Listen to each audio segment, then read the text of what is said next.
बागी बलिया लोग कहला कि जे ढेर ऐठेला जेकर ढेर पोखरा ऊपर रहेला जेकर जवानी और कहानी मान में ना आवेला वो के बलिया में एक बार घुसा देवे के चाहिए। एक बारी खाली बलिया चली आई जौन पोखरा टाइट करके उन लोग पोखरवा गिरा के जावा यही का नाम हो बागी बलिया है। 24 घंटा पहले आजाद हो गई और ये बलिया का इतिहास बा कि यहाँ वीर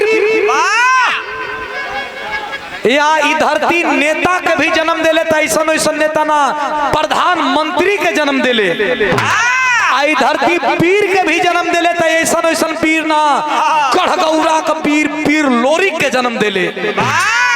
तई जवानन का देश हो किसानन का देश हो बागी बलिया उत्तर प्रदेश हो। शानदार 200 रुपया पुरस्कार बहुत ढेर समय नहीं काहे कि आज हमके शाम का फिर नौगढ़ कार्यक्रम गावे जाए के निकाह यहाँ से लगभग 200 किलोमीटर फिर अब पहिना बैठब तो धोती हो जाए फिर कसब एक बारी और रात भर कसे के होई तो ढेर ना तनी तनके में लोहा पीट देते कि जहाँ गर्म हो तहाँ खाल हो जा।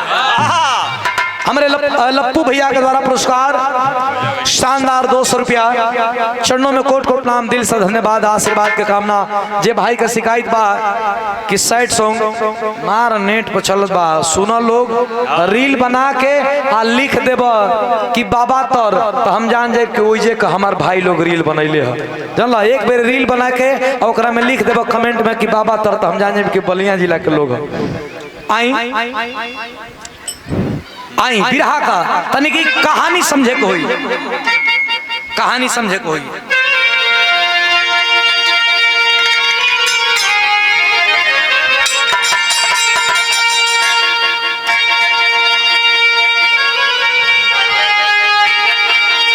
अरे तो डटे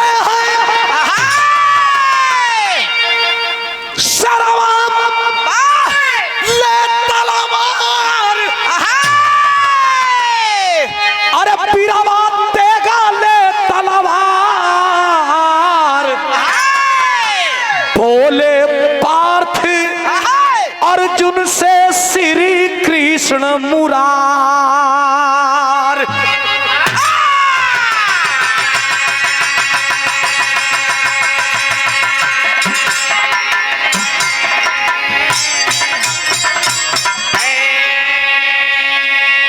डटे हैं देगा ले तलवार अरे बिरवा समर बीच मझार बोले हैं पार्थ अर्जुन से श्री कृष्ण मुरार। पप्पू भैया अब एकदम मंच पे बोल चलना हो रुक जा भैया प्लीज भैया बड़का भैया मालिक मालिक तनी सुन ले जाना तनी बोलब जा कब हमार कहानी समझ ले जा घरे आदमी बतियाव चलिए के मदे कहीं के बड़ा बढ़िया कहानी गइलस तब्बे सुधीर का और खुशी का बिरहा गावल सार्थक होई। मैं तो आदमी कहा कि खाली हिलैलो हंस कुछ गइलो हंस ना तो हमन का कुल गावल बजावल बेकार हो जाई। 2 पैसा हमन के कम दिह लोग लेकिन बिरहवा सुन ला लोग भैया हो। डटे समर बीच मझार बिरवा देगा ले तलवार बोले पार्थ अर्जुन से श्री कृष्ण मझार। अर्जुन भैया भैया भैया भैया गाय भुला लिया का भैया मान न जाए भैया भैया ए भैया भगवान श्री कृष्ण महाभारत का लड़ाई महाभारत का लड़ाई यहाँ जितना लोग बैठल बाड़न उतना लोग जानत बाड़न पढ़ले बाड़न। आ एक बार हम फिर रिपीट कर चाहतनी महाभारत का लड़ाई जे पढ़ले बा ओकरा खातिर जे नइखे पढ़ले जे नइखे सुनले ओकरा खातिर हम रिपीट कर चाहतनी। इतना यूट्यूबर भाई लोग जुटल बा इतना यूट्यूबर भाई लोग जुटल बा हम रिपीट कर चाहतनी कि भगवान श्री कृष्ण से बड़ा कथावाचक इस धरती पे कोई पैदा नहीं हुआ है। क्यों कि जिन्होंने अपने मुंह से गीता का संदेश सुना दिया। भगवान श्री कृष्ण से बड़ा कोई कथावाचक भइल हो? आज तक अबहिन तक गंगा जल सबसे पवित्र जल मनात रहल है, लेकिन एहू का रिकॉर्ड टूट गई। वाह, वही कंपनी में काम कर जाता भाई। एहू का रिकॉर्ड टूट गई। आप समझिए कि हम किस व्यवस्था में जी रहे हैं। इटावा की घटना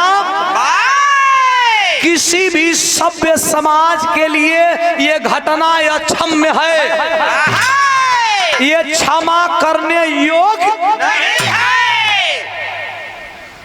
क्या इस हिंदुस्तान में मनुवाद लागू करना चाहते हैं क्या यार? मनुवाद समझते हैं? मनुवाद वो विचारधारा है, मनुवाद वो व्यवस्था है कि शूद्र समाज का कोई भी व्यक्ति अगर रामायण महाभारत की बात सुन लेता है तो उसके कान में शीशा पिघला करके डाल देंगे ये मनुवादी लोग। मनुवाद ऐसा विचारधारा है कि शूद्र समाज के लोग अगर रामायण महाभारत की बात करते हैं तो उसकी जीभ काट लेंगे ये लोग। क्या चाहते हैं कि इस देश में ऐसा व्यवस्था आए? क्या भैया चाहते हैं? बिल्कुल नहीं, क्योंकि ये हिंदू मुस्लिम सिख ईसाई सब भाई भाई हैं। ये देश किसी ग्रंथ और किसी पोथी पतरा से नहीं चलता है, ये हिंदुस्तान चलता है तो बाबा साहब के संविधान से चलता है। और बाबा साहब के संविधान पे जिस दिन आंच आएगा, भले देश में गृह युद्ध छिड़ जाए, मनुवादियों को ईंट का जवाब पत्थर से दिया जाएगा। भगवान श्री कृष्ण यथार्थ गीता में स्वयं बोले हैं कि मेरे वर्णों के हिसाब से कोई भी व्यक्ति अगर बुद्धिमान हो, कोई भी व्यक्ति अगर उसका कर्म बढ़िया हो तो वो अपना गीता का पाठ कर सकता है, पूजा पाठ कर सकता है। अगर चमार में विद्वान बा, चमार में बढ़िया पढ़े लिखे वाला बा तो वो गीता का पाठ कर सकेला।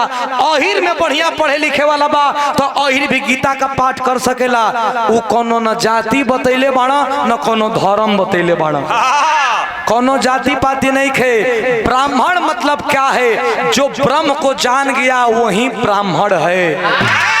पिराहा जगत में पंडित परशुराम यादव जी, जिन्हें पंडित की उपाधि दी गई, जाति से यादव थे लेकिन उतना बड़ा विद्वान अभी पिराहा में कोई पैदा, इसलिए उन्हें ब्राह्मण पंडित परशुराम यादव जी कहा गया। स्वर्गीय पंडित परशुराम यादव जी जब आज स्वर्ग से देखते होंगे तो उनका भी आत्मा कांप रहा होगा।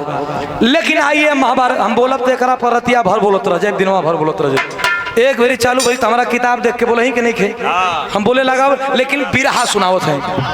बीच बीच में जहाँ मिली ताऊ जलवा छिड़क देव, जौन जलवा 20 रुपया लीटर भइल बा, मुतनी भौजी वाला जलवा। बाप रे बाप।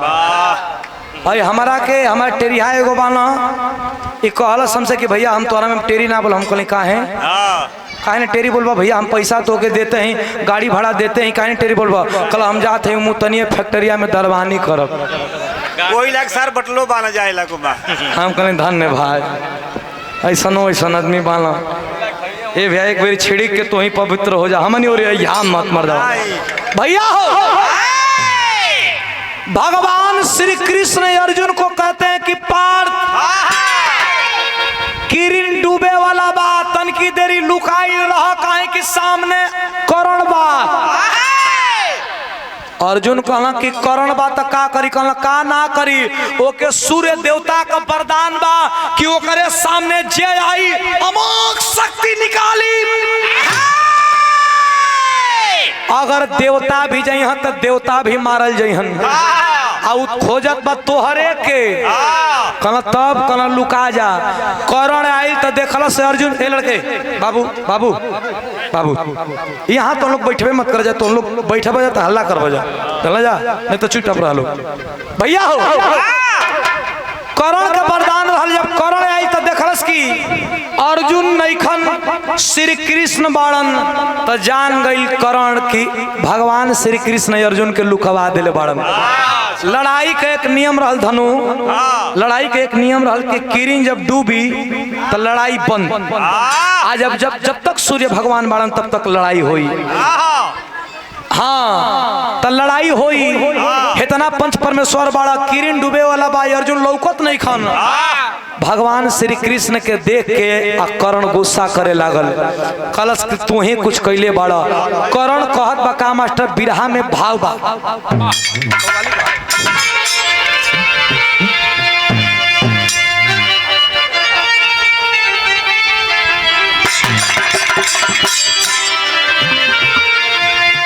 कलश की अर्जुन ना लड़िहन, उनकर माई दूध नहीं खी पियले का।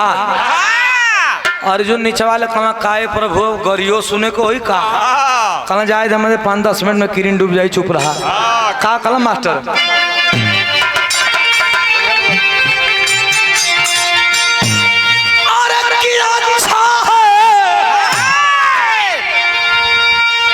अब ठीक है हो कैसे बुढ़ौती फरवाइल बा।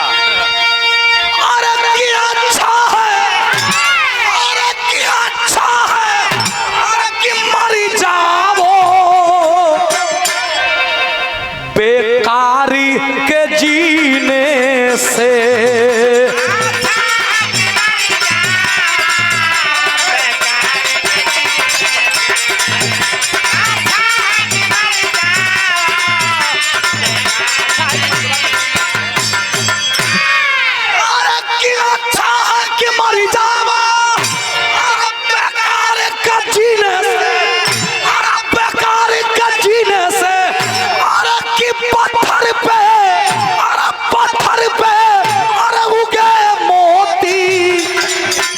मेहनत के पसीने से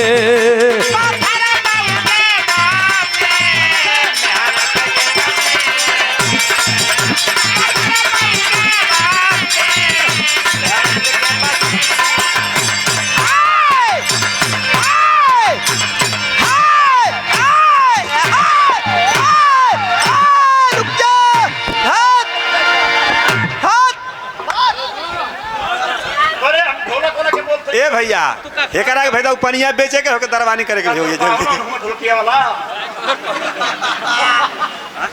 अरे यार तुम लोग का हो जो समझ में ना आपको सुना, छिड़कम ना एक घोट पिया देव। पप्पू यादव एसएसबी में है, छोटे भाई। कौन सी में है? एसएसबी के जवान पप्पू यादव जी, हमारे अपू भैया के, लप्पू भैया के बड़े भाई। क्या कहना है आपके द्वारा पुरस्कार शानदार 200 रुपया श्री चरणों में कोट कोट नाम, पप्पू भैया के कोट कोट नाम, दिल से धन्यवाद। पूर्व प्रधान कुल्हड़िया आदरणीय श्री बबन यादव जी, आपके द्वारा पुरस्कार बहुत बहुत धन्यवाद, प्रणाम पहुंचे। अच्छा ढोलक वादक मंटू भैया के पिताजी, कोट कोट नाम, धन्यवाद।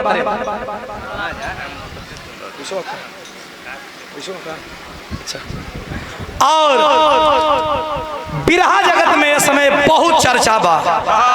देखा केहू को कोनो चीज खानदानी ना होला, न केहू को बाप का बपौती होला।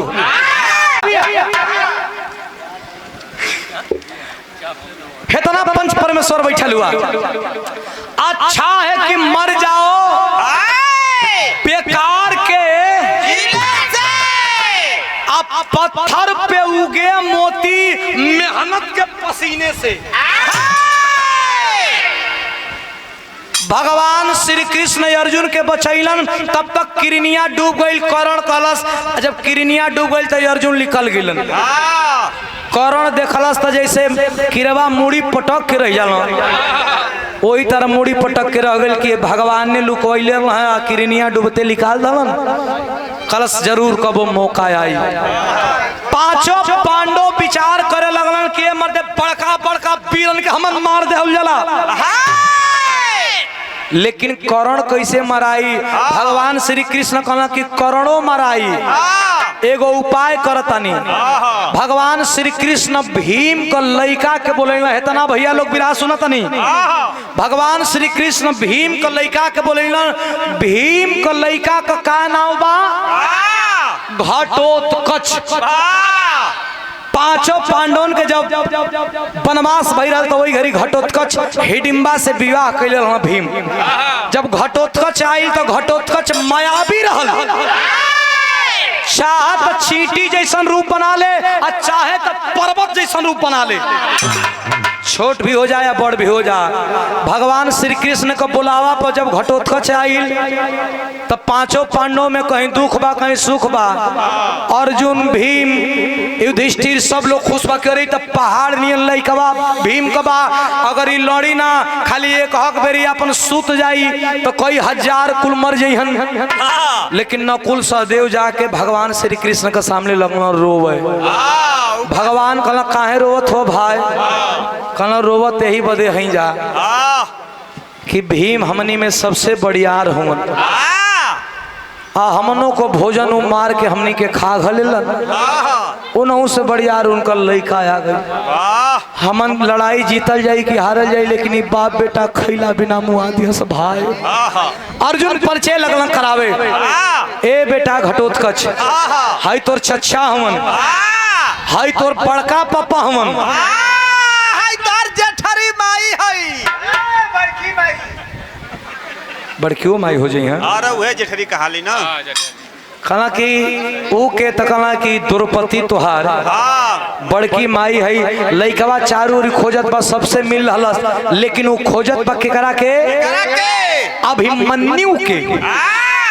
अभिमन्यु जब नइखा लौकत तो लइका सवाल करता कि अभिमन्यु कहाँ है? अर्जुन जवाब देत पाला बिरहा में तरज बा मास्टर।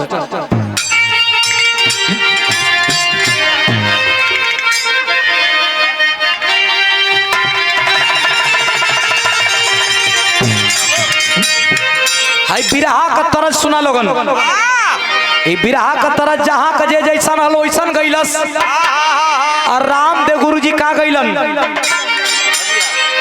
कहे कि नदिया किनारे मोर बोले हजार बार बोले हमार पिया हमसे ना बोले।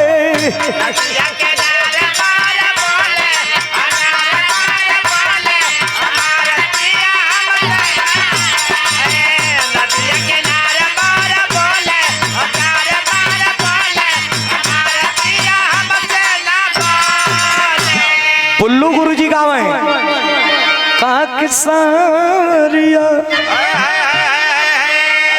बुढ़ऊ कहा कि अरे मोरे राम जागा जागा भोले बाबा कहा गंगा जी के तनो नहाइबा। अरे गंगा जी के तनो नहाइबा पतर तिरिया ना पैबा राजा।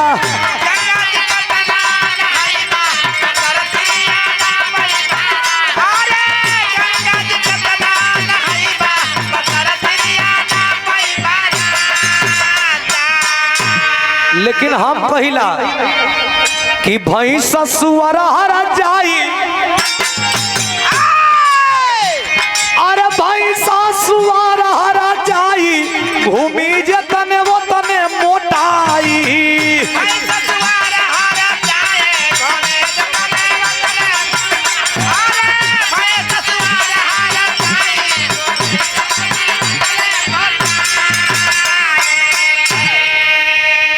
अभिमन्यु के विषय में बार बार घटोत्कच पूछत बतनी और उठी अभी तो 100-200 दे के अपन इनाम बुलवा ला, प्रचार करवा ला तू। ए भैया ओम साउंड अभिमन्यु के विषय में बार बार घटोत्कच पूछत बा। अर्जुन कहला के बेटा सुन अभिमन्यु कहाँ बा? कहे धोखावा से मरल मुदैया, धोखावा से मरली मुदैया अभिमन भैया तोर ए बेटा अभिमन्यु 6 फाटक का जानकारी ले ले रहे चक्रव्यूह का, लेकिन 7वां फाटक में धोखा से मारल गई। बेटा अभिमन्यु कहाँ बा सुन। बोले घटोत्कच अर्जुन पीला खाके भाई ले जमर चक्रव्यूह में फंस गई।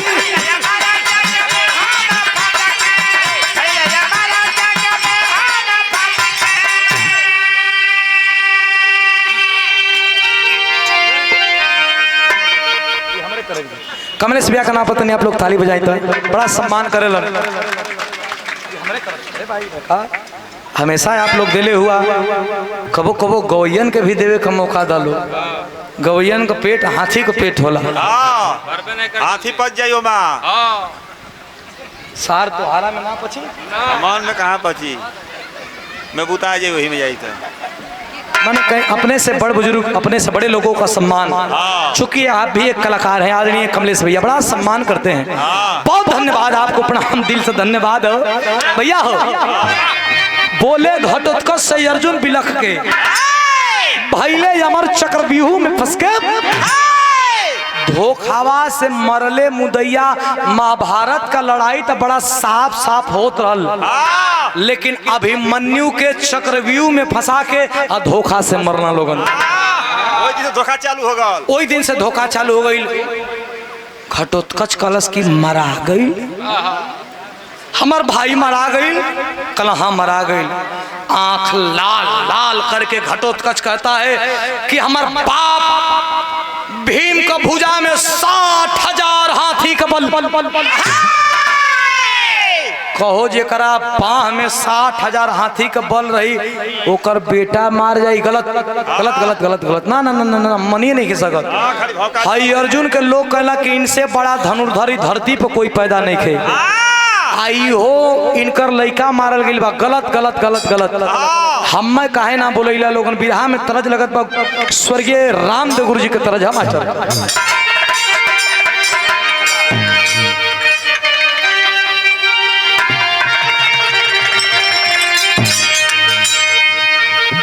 गुरु जी का मक्की तोर नैना कटार हो तोर नैना कटार हरे गड़ी गड़ी जाला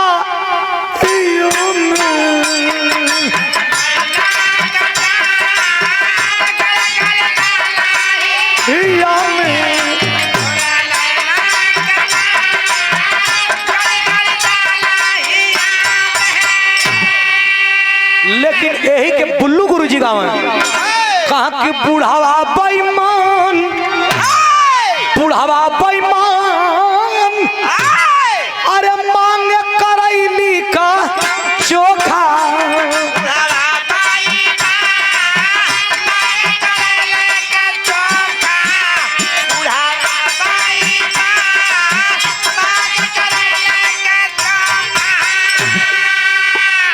लेकिन अर्जुन से बतावत बा लइका घटोत्कच की हमके काहे बुलैला हो। अरे हमार भाई मार गई तब बुलैला कहत बा।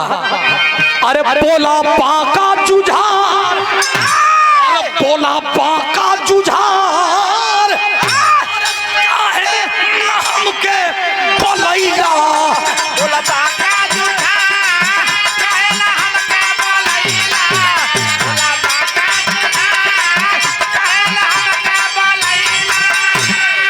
भगवान रोक दला कला तू ढेर नेता बनत हुआ है।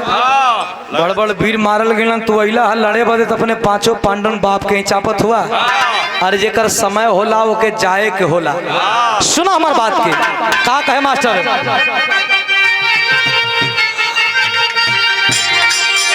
कह के अरे क्षत्रिय न हो के अरे क्षत्रिय न हो के अरे तू क्षत्रिय कहई बा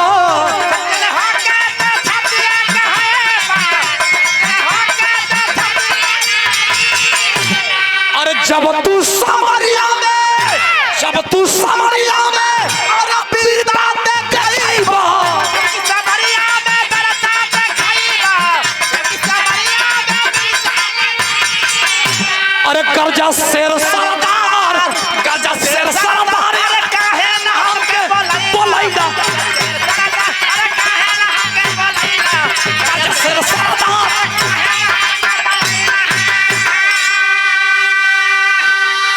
लड़का कलश के बाबूजी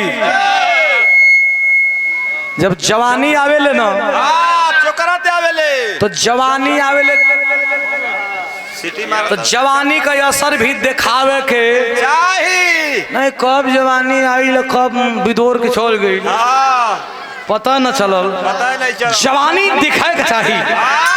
लड़का कलश मारो मारो जानी हम तुम्हें जरूर मारेंगे। हम ही मारेगा भाई तू तो डले कोई भुलवा दे। आ हा ओम साउंड बड़का खेत अमित यादव जी जा भैया अब तो सिटी ना दे जा होइए नहीं कह सकते। संकल्प छोड़ला के बाद पूर्णाहुति हो जाला। बहुत बहुत प्रणाम हमें अमित भैया के कार्य भैया बहुत बहुत धन्यवाद बहुत बहुत प्रणाम हो आशीर्वाद। साउंड तो हमने के बजावे होला ना ए मर्दे कहीं करें कई को मशीन कितनो बढ़िया बोले कहीं कहता एकले बढ़िया ना ना ना नहीं कितनो बढ़िया गवैयन का दिखा कितनो बढ़िया माइक बोले कहे ना थोड़ा सा हल्का सा अब कहाँ कर जाओ मैंने बढ़ाई लेकिन किसी भी कलाकार को ऐसा नहीं होना चाहिए। जो सच्चाई हो ऐसा होना चाहिए। पैसा लेकर बोलना चाहिए। बढ़िया मशीन घरवा है डबल मशीन है। अच्छा डबल मशीन तो ये भाई तो लगन का दिन आई तो डबल का तीनों को मशीन की नहीं है। ए भाई तो रुपया पैसा मिल के ई का किनले बना इनकर बाबूजी किनले बना तो इनकर बाबूजी बजाई हैं। अरे इनकरो साउंड भैया घरवा इनकर इनकर भैया साउंड वो बजा देला डीजे इनकर बाबू ए भैया बोला शेर सरदार काहे ना हमके बोलैला। अरे लड़ाई के मैदान में लड़ाई के मैदान में जब घटोत्कच चला है अरे कुछ ना करे खाली एक मेरी बहिया फेर दे तो कई हजार सैनिक मर जा लहू लुहान धरती हो गई तो टेरिक भाव मास्टर कब लोटे लागो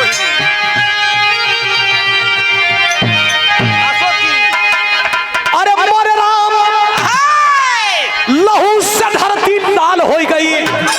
हाँ लहू से लाशों में लड़की ढेर मच गई लाशों की बतावल कर भाई।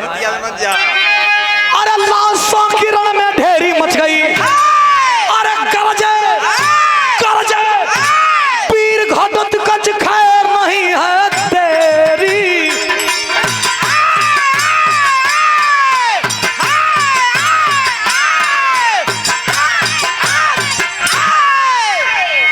इतनी लाश पलाश इतनी लाश पलाश ए भैया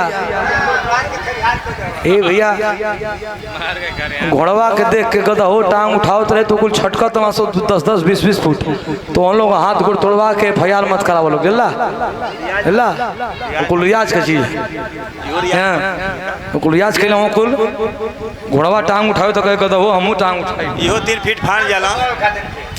ए भैया लड़ाई के मैदान में जब बड़े बड़े वीरों को परास्त कर दिया घटोत्कच तो वही कर्ण अमोघ शक्ति लेकर के और मजबूर होकर के और घटोत्कच के सीने के तरफ जब चलाने के लिए मजबूर हुआ है जो भगवान श्री कृष्ण का प्लान था तो होता है क्या मास्टर।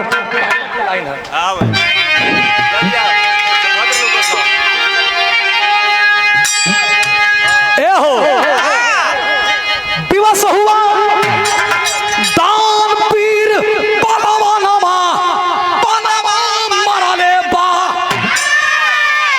अरे तक के नाचे धरती पर गर्दनवा बनवा मरले बा।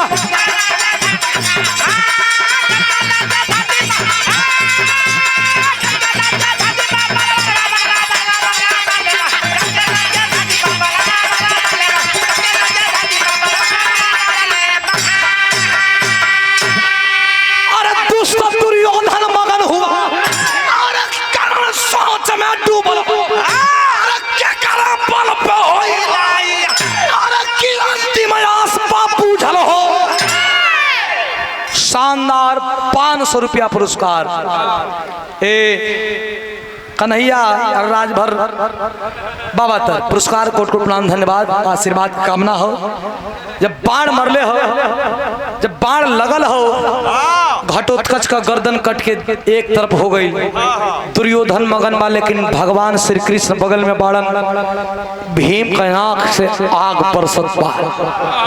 भीम का कहत बा मास्टर आग बरसत है, आग जैसन बोला। चले सनासन पान समर तलवारिया पनमा मरले बा। काटी के नाचे धरती पर कदमा पनमा मरले बा।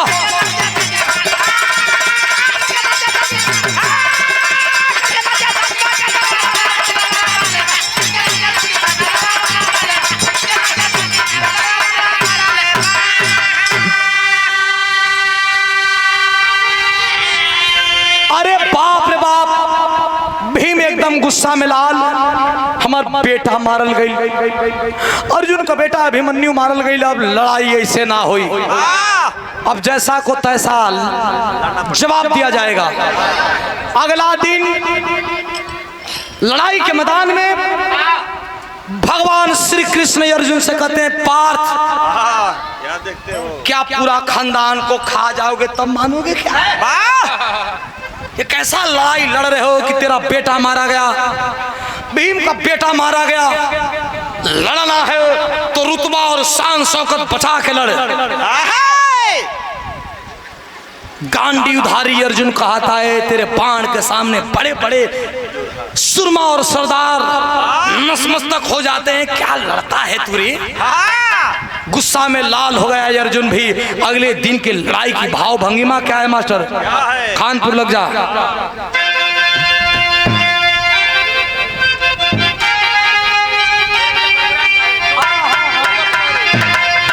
आहा 14 फरवरी के मिला रही वीरेंद्र यादव जी बलटहरा वाले, पप्पू यादव जी बिलरिया की धरती से पुरस्कार 200 रुपया कोट कोट प्रणाम। वीरेंद्र भैया हमेशा फोन भी करेलन। हाँ कल भी हमर कहाँ भी रहा हो अमरूपुर कलम भैया तू बतैला नहीं मर्दवा। हम कल भैया सोशल मीडिया पर चढ़ा देला, आपका सम्मान बड़ भाई होन संदार आपके द्वारा पुरस्कार कोट कोट प्रणाम धन्यवाद। अंतिम लड़ाई हो रही है, एक तरफ कर्ण खड़ा है, एक तरफ अर्जुन खड़ा है। जब चले हैं लोग लड़ने के लिए तो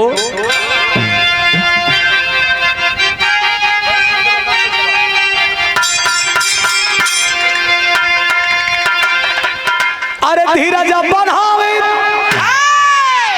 कृष्ण पांचों पांडवन की, धीरज बनावे कृष्ण पांचों पांडवन के।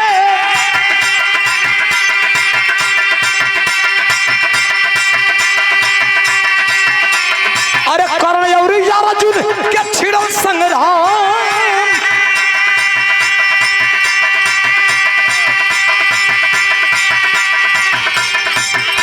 अरे कोई क्या बिगाड़ी हो वो कर दुनिया में।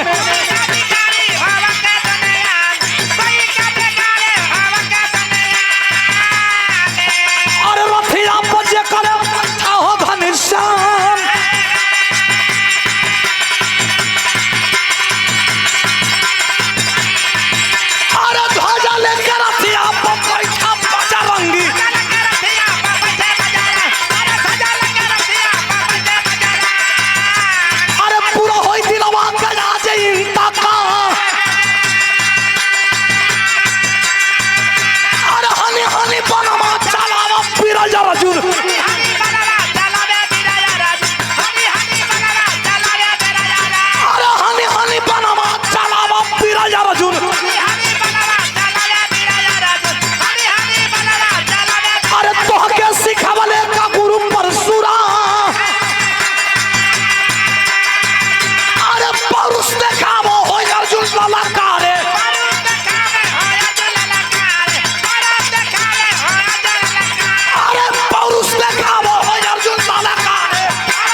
लड़ाई में एक तरफ से कर्ण और एक तरफ से अर्जुन। कर्ण अर्जुन के रथ पे बाण चलावे तो अर्जुन का रथ 3 हाथ पीछे आवे।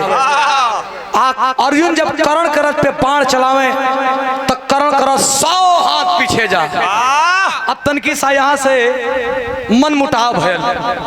अर्जुन 100 हाथ मारा, भगवान चुपचाप देखा। अब कर्ण जब बाण चलावे तो अर्जुन का रथवा खाली 3 हाथ पीछे आवे तो भगवान कहा वाह रे वीर वाह, गजब बाण चलाता है तुम। अर्जुन कहे महाराज हम 100 हाथ मारा थे, रुआ एको बेरी नहीं बोलो, और दुश्मन हमारा 3 हाथ मारा था, वो के रुआ कहता नहीं वाह रे वीर वाह। कहना नहीं ठीक लड़ रहे हो फिर मारो। अर्जुन गुस्सा में मरलन, फिर कर्ण करत था 100 हाथ पीछे गई। भगवान और ताकत हो, भगवान कुछ बोलता नहीं। आ कर्ण जब अर्जुन के मारत बा, अर्जुन करत था 3 हाथ पीछे जा तो भगवान कहा गजब, अरे हमने तो ऐसा बाण चलाने वाला देखा ही नहीं।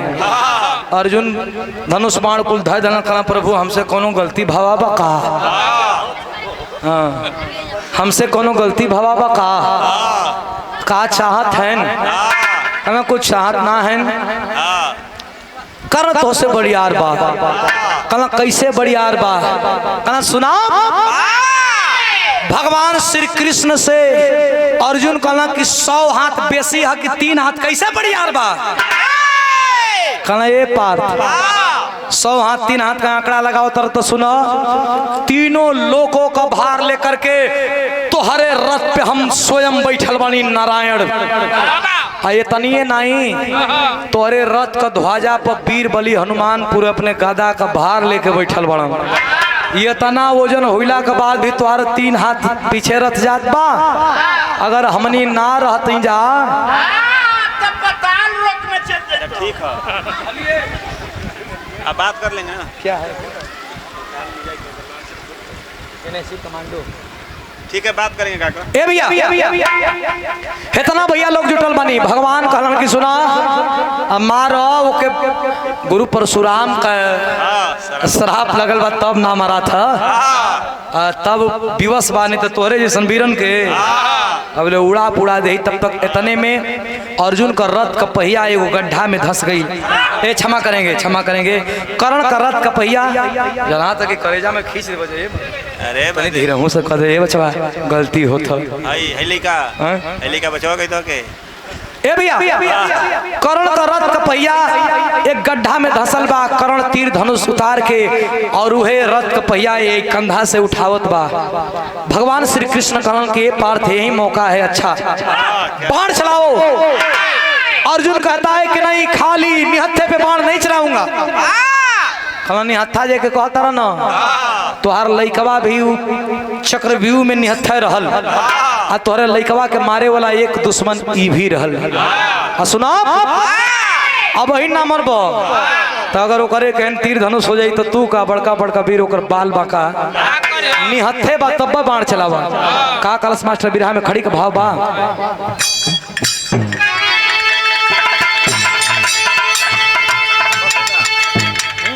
कहाँ हुआ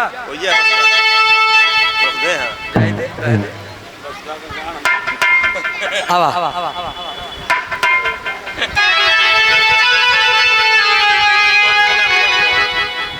जब कुल गीत गवैला माथे से तो उर्वानी मत धरा पकड़ ला एक पति और बढ़ जा।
और राजधानी टेलर गुड्डू भैया के द्वारा पुरस्कार।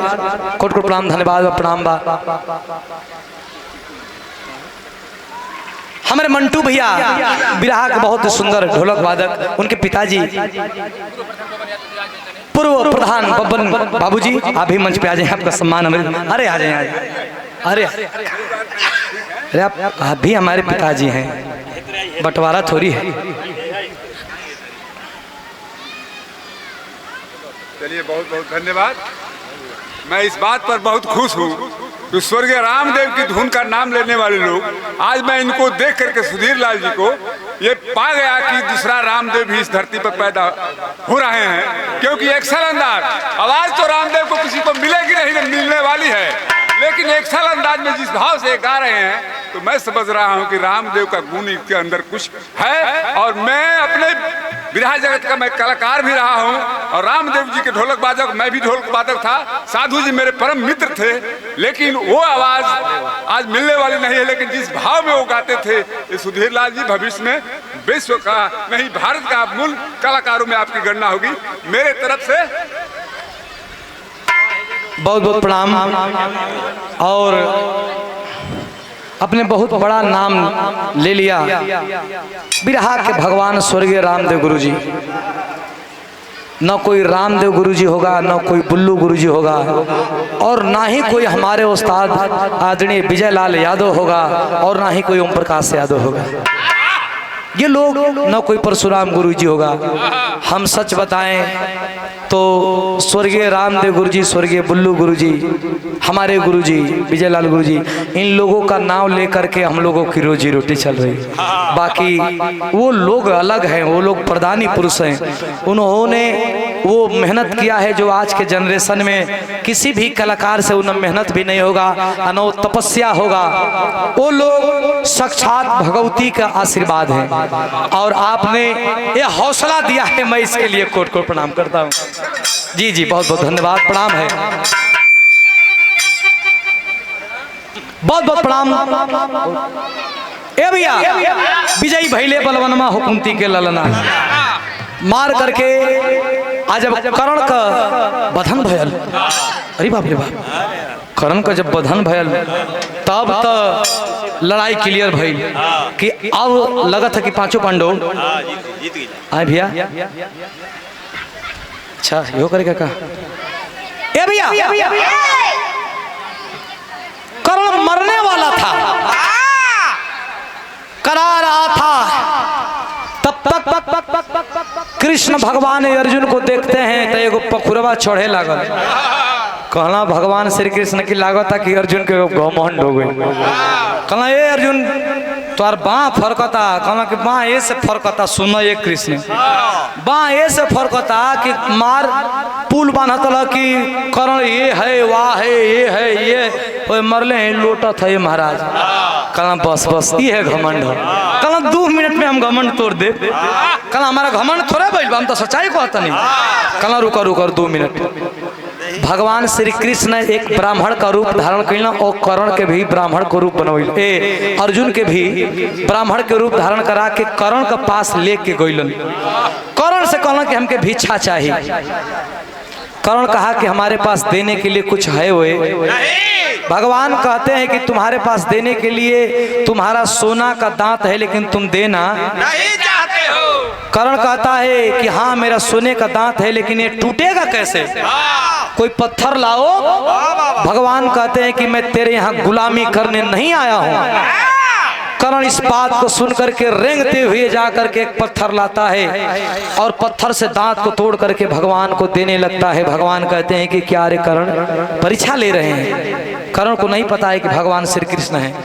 भगवान कहते हैं क्या रे कर्ण, तुमको कोई नहीं बताया कि ब्राह्मण को जूठा दान नहीं दिया जाता है? ब्राह्मण को तो जूठा दान दे रहा है। जय प्रकाश यादव वर्तमान ग्राम प्रधान जी बाबातर, आप पूज्य प्रधान जी के कर कमलों द्वारा शानदार 200 रुपया पुरस्कार। कोट कोट प्रणाम, धन्यवाद भाई, आशीर्वाद की कामना था जिंदगी। कर्ण जब सुना कि दांत धोना है तो बोला कि मेरी तीर धनुष कहीं पड़ी होगी ला दो, ब्राह्मण ला दो।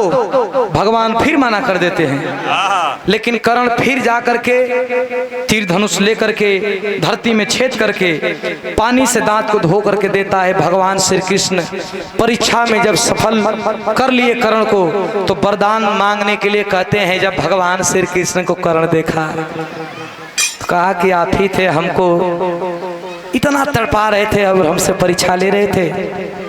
भगवान कहते हैं मांग ले कुछ वरदान। भगवान से कहता है कि मैं हम जियत बनी तो कहीं इज्जते ना मिल। कैसन बात बा? कलश के हमारे जब जन्म भइल तो हमार माई कुंवार रहे, माई का हमार बियाह ना भय रहे तबे हमार जन्म हो गई। जियते जीत हम सम्मान ना पहले मरद का हमारा अगर लाश जरई है तो कुंवार जगह पर जरई है। भगवान तथास्तु कह के चल दिलन।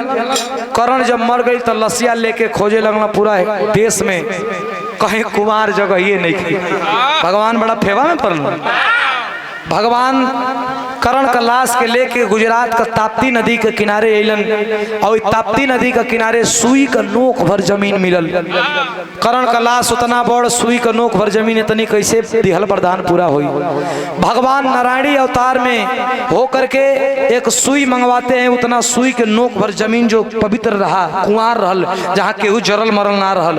पूरा देशवे में केहू न केहू जरल मरल रहल, खाली सुई का नोक भर जमीन बचल रहल। एक सुई गड़वैलन आ सुई के ऊपर अपन हाथ रखलन, हाथ के ऊपर चिता सजवैलन और चिता के ऊपर कर्ण का लसिया रख के जला दहलन आ दिहल वरदान पूरा कैलन। बोलिए वृंदावन बिहारी लाल की। दिहल वरदान पूरा कैलन। तब मास्टर भवा का गुरु बिहारी, गुरु गणेश, गुरु राम लाल गुणकारी, स्वर्ग गए चंद्रिका कवि बच्चन जी बने पुजारी।